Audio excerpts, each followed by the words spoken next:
Hi, and welcome to Dave and Tina's new channel. On this channel we decided to do a restoration project on a Mk4 Golf 2003 plate. It's a 1.6 16 valve. Over the next couple of months we aim to basically have this vehicle fully restored back to working condition.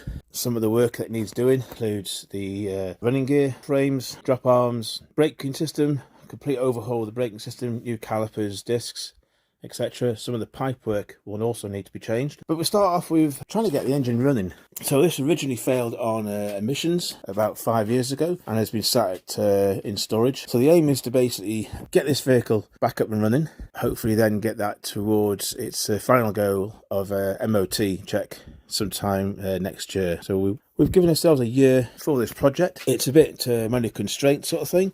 So, and obviously tools as well. So with that being said, we'll probably opt to replace either the lower drop arms as a complete unit rather than just the ball joints. It just makes things a little bit easier for us for working on. With that being said then, obviously the first issue we've already tackled before we decided to make this channel, was a return fuel line had a hole in it. Basically there was quite a lot of water in the footwell of the actual vehicle, and somebody thought it would be a good idea to drill a hole through the footwell. Unknown to them, they drilled through the return line fuel pipe. So we've managed to locate one of those. We've had that fitted and that's all up and running now. Our main issues that you'll see going up to this video is the engine idling is pretty erratic, rough. The last couple of weeks we've been sort of doing a few tests, looking at the fault codes. We narrowed it down to basically one was the coolant temperature switch. When we replaced that one, it got rid of the main code. And the other one we noticed was that there was a crankcase breather hose that was missing. This hose connects to the main airbox, and the other side with a non-return valve connects into the side of the oil filler neck.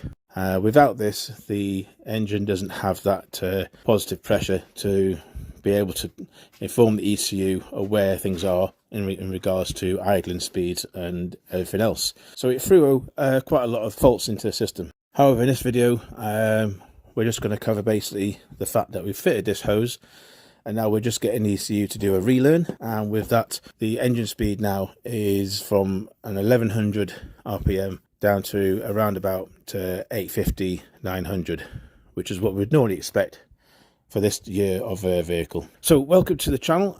Feel free to add, like, subscribe, leave any comments if you wish to. Everything's appreciated. And join us on our journey to restoring this vehicle back to its glory and get it out to shows.